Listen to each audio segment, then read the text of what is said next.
Entre los amantes del antiguo Egipto, pocos, o acaso casi nadie, ha llevado su pasión a extremos tan satisfactorios, tan importantes como Champollion.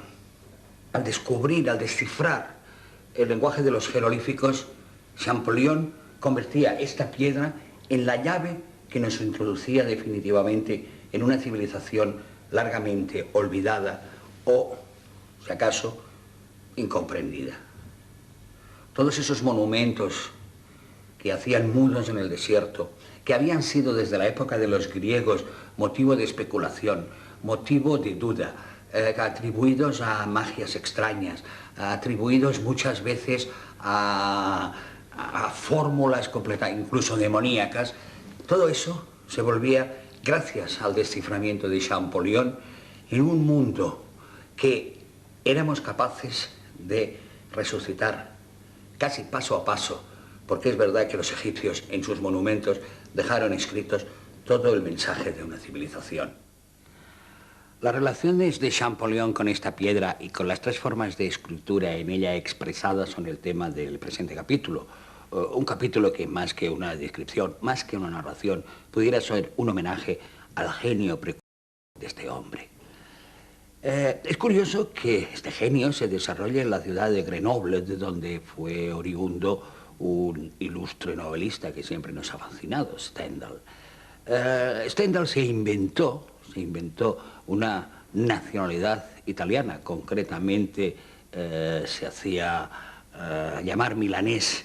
Del mismo modo, Champollion se hace llamar egipcio, que es un título al que está acreditado desde su nacimiento, pues parece ser que el médico que atendía a su madre, al ver al bebé Champollion el joven, exclamó que tenía el cráneo propio de los antiguos faraones.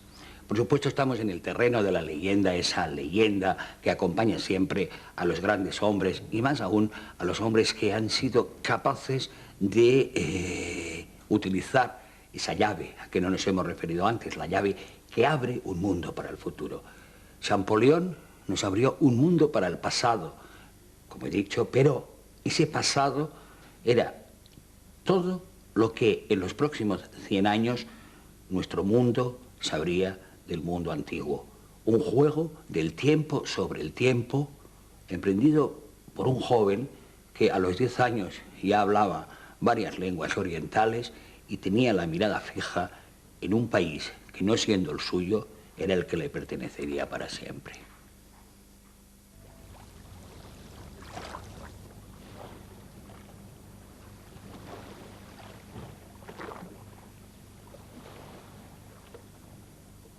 Quiero hacer de esta antigua nación un estudio minucioso y continuado.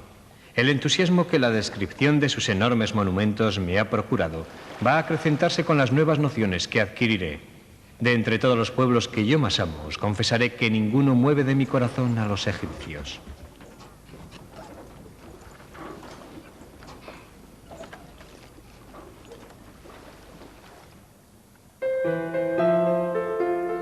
Jean-François Champollion tiene 15 años cuando escribe a sus padres esta carta que data su vocación.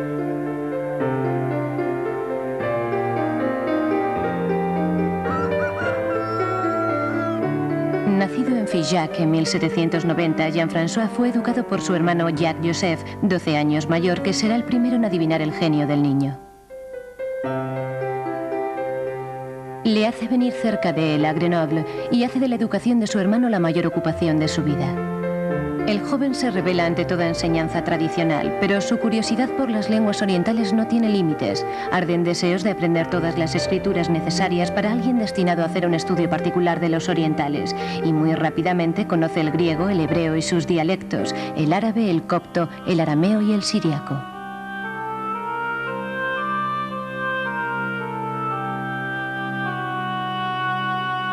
Jacques-Joseph trabaja en la publicación de la descripción de Egipto.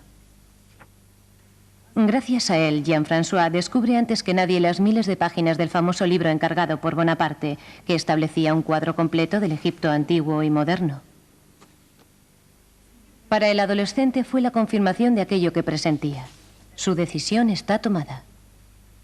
Será él quien deba reencontrar el secreto de los jeroglíficos cuyo sentido estaba perdido desde el 391, año en que fue decretado el cierre de los templos paganos de Egipto.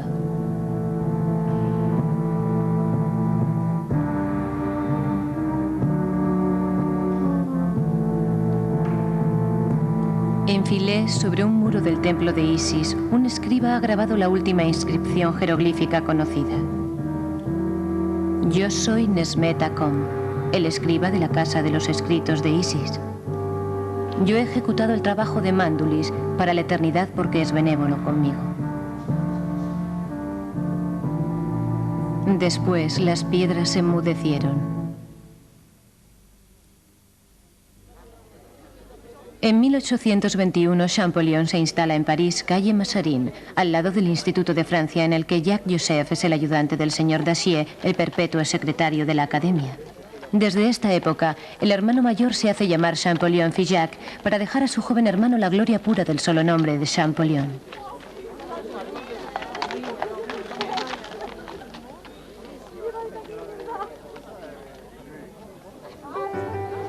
Acumulando los textos traídos por los militares y sabios vueltos de Oriente, aprendiendo todas las lenguas antiguas y semíticas que pueden aclararle, Jean-François Champollion intenta, durante 10 años, reencontrar las claves de la escritura egipcia.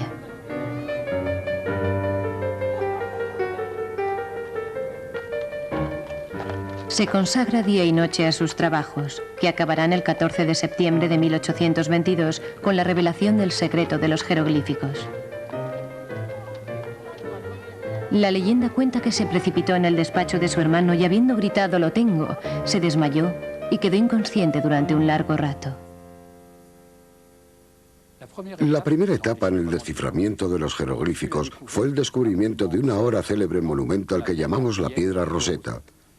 Es un descubrimiento inopinado. Los soldados del cuerpo expedicionario francés que estaban en la ciudad de Rosetta descubrieron una gran estela en basalto negro que tenía una particularidad extraordinaria. Estaba escrita en 3 escrituras diferentes.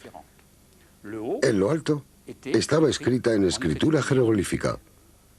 La parte del medio estaba escrita en una escritura que llamamos el demótico, que es una forma cursiva más rápida de escribir los jeroglíficos.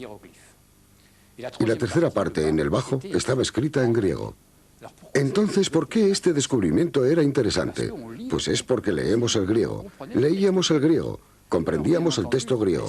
Entonces, por supuesto, los sabios se precipitaron sobre el descubrimiento e intentaron hacer corresponder los elementos del texto griego con los elementos, bien sea del texto demótico o bien sea del texto jeroglífico. Los jeroglíficos tienen una particularidad, todos son imágenes. Si, por ejemplo, usted mira un texto jeroglífico, incluso si no es un gran egiptólogo, podrá identificar inmediatamente cada signo con una realidad. Esto es una ventaja en ciertos casos. También es un obstáculo. En cualquier caso, fue un obstáculo para el desciframiento. Muchas personas, y Champollion el primero, creían que como estos signos eran imágenes, funcionaban forzosamente como ideogramas. Es decir, que cada vez que había un signo, este signo representaba la palabra que era figurada por él. El genio de Champollion fue el haber comprendido que el sistema jeroglífico mezclaba 2 tipos de signos. Por una parte, signos ideográficos que escribían una palabra por un solo signo, y de otra parte, signos fonéticos que descomponían la palabra en sus constituyentes fonéticos. He aquí primero una grafía ideográfica. Un solo signo representando un gato escribe la palabra gato, en egipcio miu. He aquí ahora una grafía fonética.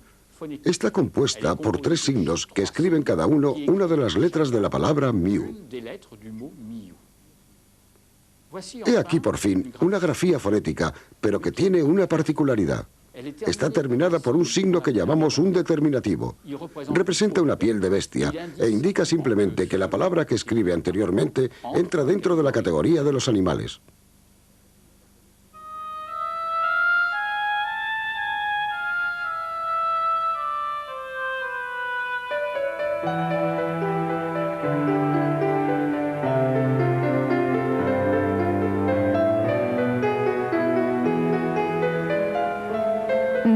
Después de la revelación, Champollion había establecido los fundamentos de su razonamiento.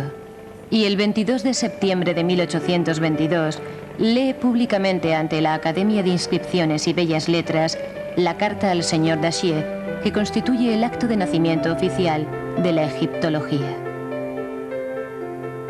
Folleto de una veintena de páginas, la Carta al Señor Dachier rinde cuenta de la doble naturaleza de los signos jeroglíficos clasificados por Champollion según un orden alfabético que los egiptólogos de hoy en día aún respetan.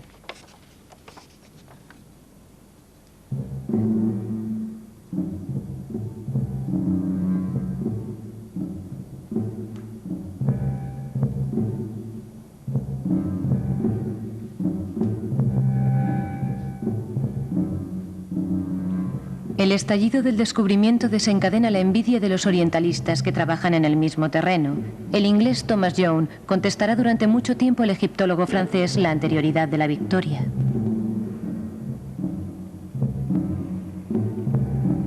Por un curioso azar, en el momento mismo en que la voz de Champollion resuena bajo la cúpula, gabarras fletadas por el explorador Belzoni se deslizan sobre el Sena, transportando a París las copias de la tumba de Seti I que el italiano acaba de descubrir en Tebas.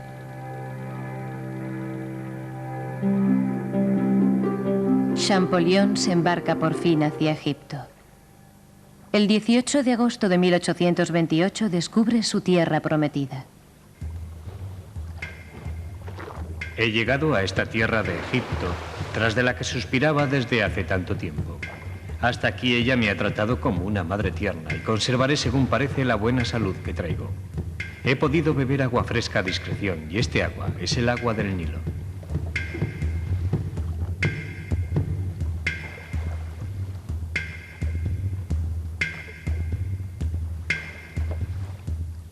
Mañana monto sobre mi nave general y tomo la comandancia.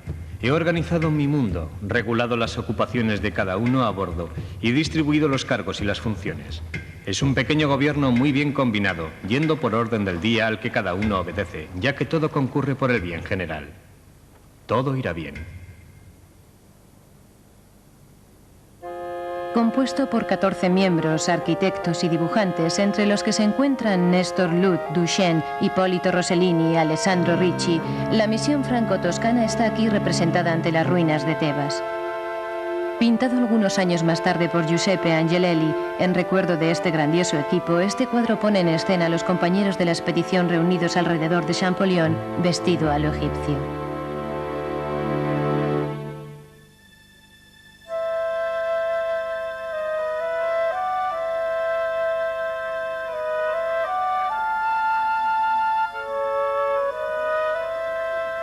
El diario de viaje traduce un entusiasmo creciente a medida que se desciende hacia el sur, y es en Karnak donde Champollion se siente pagado por los esfuerzos de toda su vida.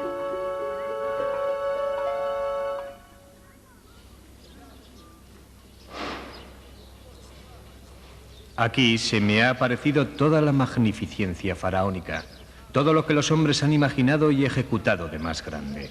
En Europa no somos más que liliputienses, y ningún pueblo, ni antiguo ni moderno, ha concebido el arte de la arquitectura en una escala tan sublime.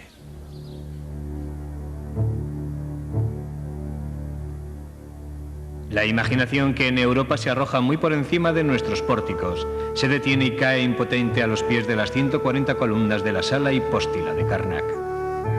Champollion estudia a la vez las divinidades egipcias y la cronología histórica. Intenta establecer una clasificación de las dinastías faraónicas. Es el primer hombre en fechar los monumentos y en saber, por ejemplo, cuántos siglos separan la pirámide de Keops de la sala hipóstila de Karnak.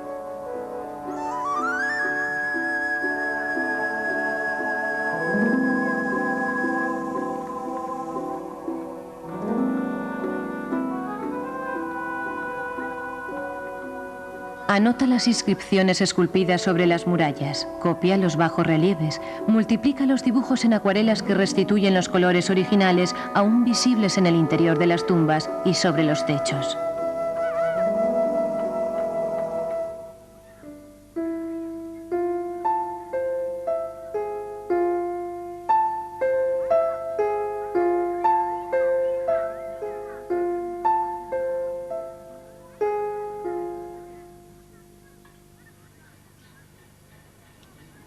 Frente a las paredes de Karnak, experimenta verdadero vértigo. Arrojado desde hace 6 meses en medio de los monumentos de Egipto, estoy asustado de leer con más soltura todavía de la que osaba imaginar. Es mi padre. Yo soy su hijo. Él ha ordenado que yo esté sobre su trono, mientras que yo era como aquel que estaba en su cama. Él me ha engendrado como testimonio de su amor.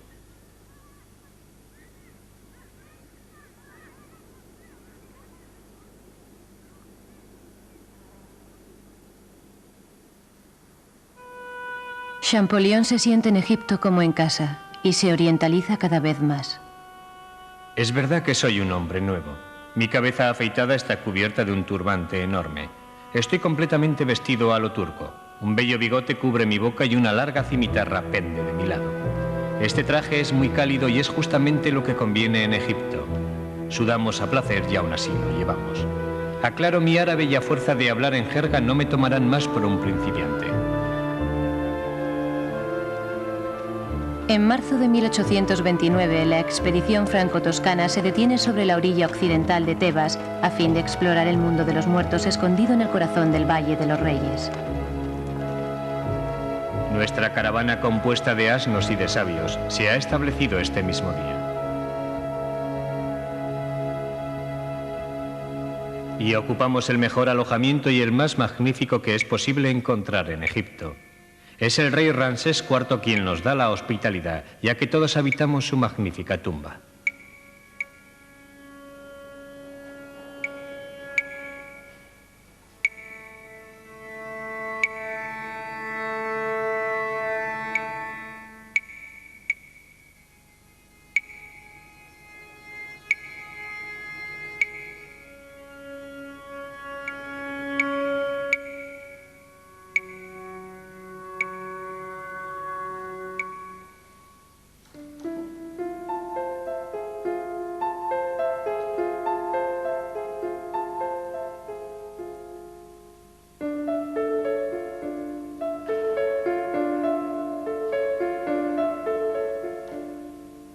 Las paredes de estas tumbas y sobre todo los techos están cubiertos de sujetos tan curiosos que ha hecho falta escuchar la voz de la conciencia y decidirse a copiarlos. De hecho, no puedo sino referirme a mí para copiar estas escenas diabólicas que, bajo las formas más monstruosas y más complicadas, reproducen todas las potencias del infierno y los usos y costumbres del otro mundo.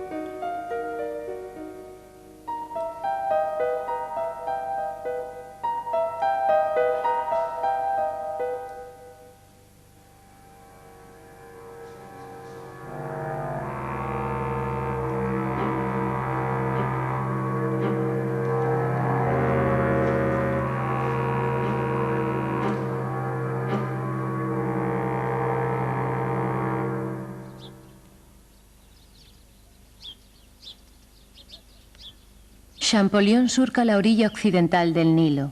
No queda casi nada del templo de Amenofis III.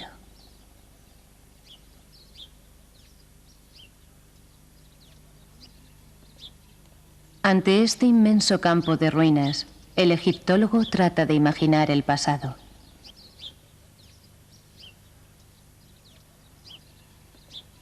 Aquí han existido cerca de 18 colosos, de los cuales los menores tenían 20 pies de altura.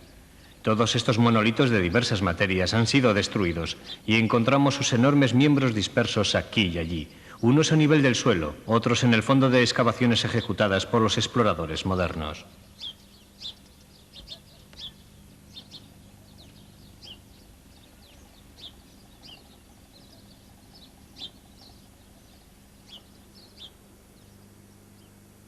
A la inversa del templo de Amenofis, cuya devastación lo desola, el Ramesseum, templo funerario del gran faraón Ramsés II, inspira a Champollion páginas inflamadas. El Ramesseum es tal vez lo más noble y lo más puro de lo que hay en Tebas. La imaginación se estremece y se siente una emoción bien natural visitando estas galerías mutiladas y estas bellas columnatas, cuando se piensa que ellas son la obra y fueron a menudo la habitación de los más célebres y los mejores príncipes que el viejo Egipto cuenta en sus largos años.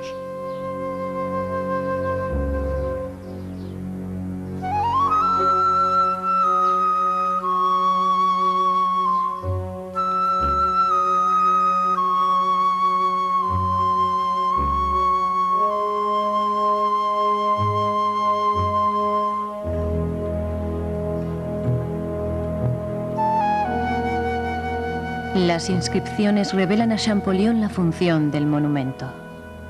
Así pues, las salas hipóstilas que dan a los palacios egipcios un carácter tan particular fueron verdaderamente destinadas, como lo imaginábamos, a tener grandes asambleas políticas y religiosas.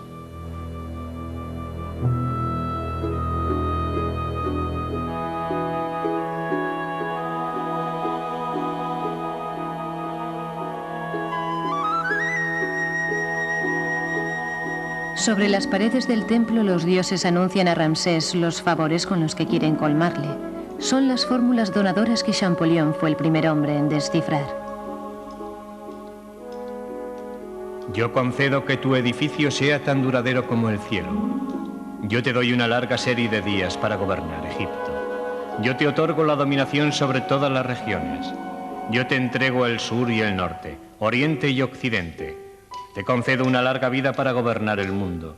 Yo quiero que tu palacio subsista para siempre.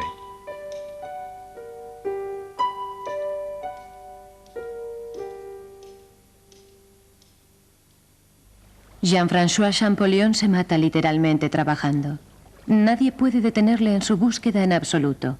Entre el clima tórrido y el agua del Nilo que bebe en abundancia, somete a su organismo a una ruda prueba. Sus colaboradores le descubren a veces desmayado ante una tumba, sus notas dispersas a su alrededor. La expedición se adentra hacia el sur y descubre por fin los templos de Abu Simbel. El gran templo vale por sí solo el viaje de Nubia. El trabajo que esta excavación ha costado espanta la imaginación.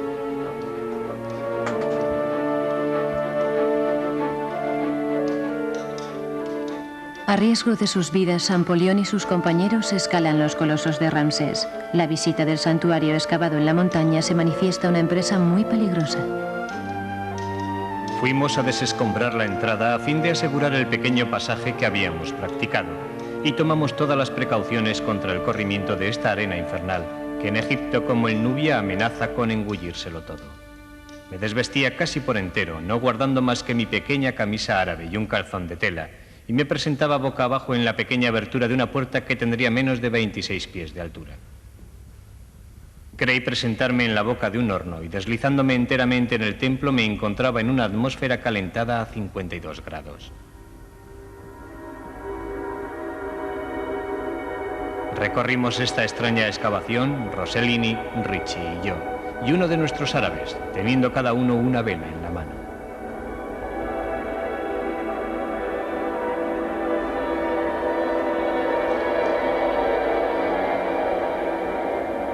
Sobre las paredes de esta vasta sala están grabados grandes bajorrelieves históricos relativos a las conquistas del faraón en África.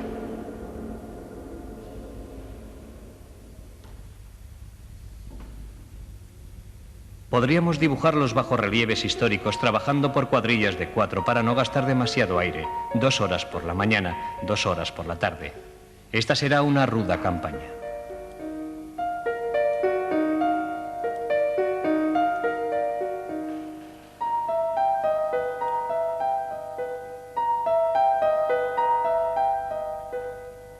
Llegados a Wadi Alfa, al término de su viaje por Egipto, Jean-François Champollion puede enviar al señor Dacier una carta que suena como la conclusión de toda una vida consagrada a su única pasión.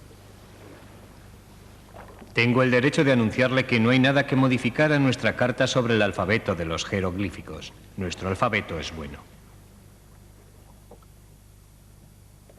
De vuelta a Francia, Champollion es puesto en cuarentena en Toulon por miedo a la peste que castiga en Oriente.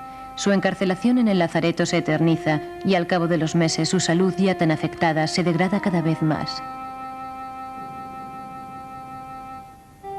En una carta a Dacier evoca su soledad.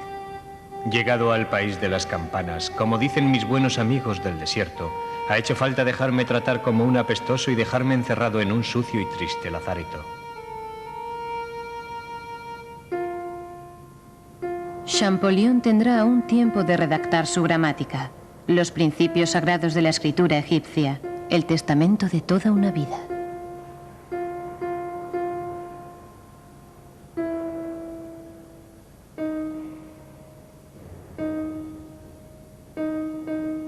Muere el 4 4 de marzo de 1832, a la edad de 41 años.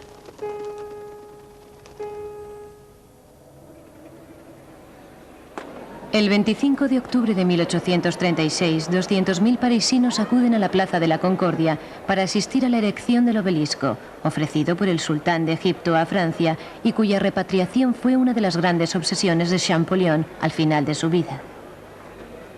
Podemos imaginar que aquel día un hombre está presente entre la muchedumbre, el dibujante Nestor Lut, fiel compañero de la expedición.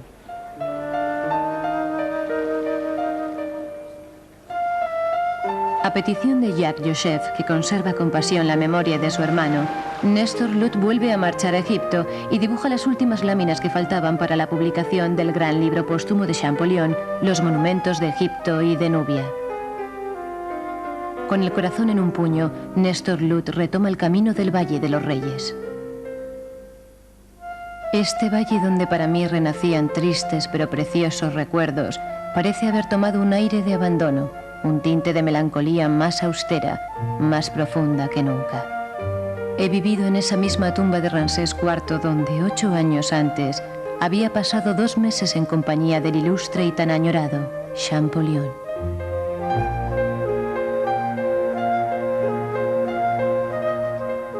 He puesto mi cama en el lugar que ocupaba la suya y mi pensamiento se complacía en revivir su imagen.